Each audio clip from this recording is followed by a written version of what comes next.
എന്താണ് ട്രാൻസ് കമ്മ്യൂണിറ്റിയുടെ ultimate aim? Trans കമ്മ്യൂണിറ്റിയുടെ അൾട്ടിമേറ്റ് എയിം എന്ന് പറയുന്നത് ഓൾറെഡി നമ്മൾ അച്ചീവ് ചെയ്ത് കഴിഞ്ഞു. ഒരു സമൂഹത്തിൻ്റെ ഭാഗമാക്കി നമ്മളുടെ എഫേർട്ട് കൊണ്ട് തന്നെ സമൂഹത്തിൻ്റെ ആക്കി മാറ്റി സമര പോരാട്ടങ്ങളിലൂടെ മാറ്റി കഴിഞ്ഞു. ഇനിയും നമ്മൾക്ക് നേടാനായിട്ടുള്ള ഒരുപാട് കാര്യങ്ങളുണ്ട്. ബേസിക്കായിട്ടുള്ള നമ്മുടെ ഷെൽട്ടർ, സ്വന്തമായിട്ട് കയറി കിടക്കാനുള്ള ഇടം, ഒരു തൊഴിൽ, പാർപ്പിട സംവിധാനം, ഇതൊക്കെ തന്നെ ഇനിയും വരേണ്ടതുണ്ട്. ഇപ്പം സർക്കാർ സംവിധാനങ്ങളിൽ ഞാൻ സ്റ്റേറ്റ് ബോർഡ് മെമ്പർ എന്ന നിലയിൽ പറയുകയാണ്, സർക്കാർ സംവിധാനങ്ങൾ ഒരുപാട് കാര്യങ്ങൾ ചെയ്യുന്നുണ്ടെങ്കിൽ കൂടി ഇനിയും മുന്നോട്ട് വെക്കേണ്ട ആശയം ഈ പറഞ്ഞ തൊഴിൽ പ്രധാനമാണ്. ഇപ്പം അറിയാമല്ലോ, സെക്സ് വർക്ക്, ഭൂരിഭാഗം മനുഷ്യരും സെക്സ് വർക്ക് ചെയ്ത് അവരുടെ മുന്നോട്ട് ജീവിതമാർഗം മുന്നോട്ട് പോകേണ്ട അവസ്ഥയാണ്, വളരെ പരിതാപകരമായിട്ട് അവസ്ഥയാണുള്ളത്.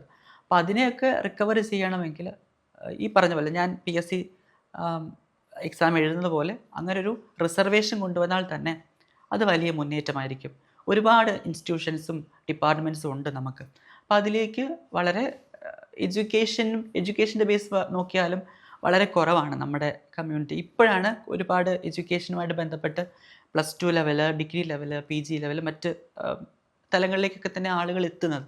അപ്പം ഓൾറെഡി കമ്മ്യൂണിറ്റികളുടെ എണ്ണം കുറവായതുകൊണ്ട് തന്നെ ഒരു ശതമാനം റിസർവേഷൻ കൊടുത്തു കഴിഞ്ഞാൽ സ്വീപ്പർ പോസ്റ്റ് മുതൽ വലിയ തലങ്ങളിലേക്ക് വരെ എത്താൻ നമുക്ക് സാധിക്കും എന്നുള്ളതാണ്. അപ്പോൾ അതിലേക്കൊക്കെ തന്നെയാണ് മുന്നോട്ട് നമ്മുടെ ഒരു സ്വപ്നമായിട്ടും നമ്മുടെ എയിമായിട്ടും. ഇനിയും ഈ സർജറിയുമായി ബന്ധപ്പെട്ടുള്ള കാര്യങ്ങൾ ചെയ്യുന്നുണ്ടെങ്കിൽ കൂടി ഇനിയും മറ്റ് ഈ പറഞ്ഞ നമ്മുടെ സംവരണങ്ങൾ എഡ്യൂക്കേഷൻ ഇൻസ്റ്റിറ്റ്യൂഷനുകളിൽ ഉണ്ടായിട്ടുണ്ട്. 2% സീറ്റ് റിസർവേഷൻ ഉണ്ട്, സർജറിയുടെ ഫണ്ട് കൊടുക്കുന്നുണ്ട്, സ്കോളർഷിപ്പ് കൊടുക്കുന്നുണ്ട്, ഹോസ്റ്റൽ സൗകര്യത്തിനുള്ള ഫണ്ട് കൊടുക്കുന്നുണ്ട്. അങ്ങനെ നമുക്ക് കണ്ടിന്യൂസ് ആയിട്ട്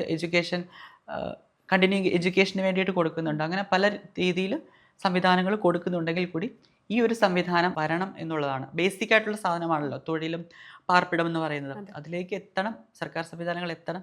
അതിനുള്ള പോരാട്ടങ്ങളാണ് നമ്മളും തുടരുന്നത്. അതാണ് നമ്മുടെയും ലക്ഷ്യം.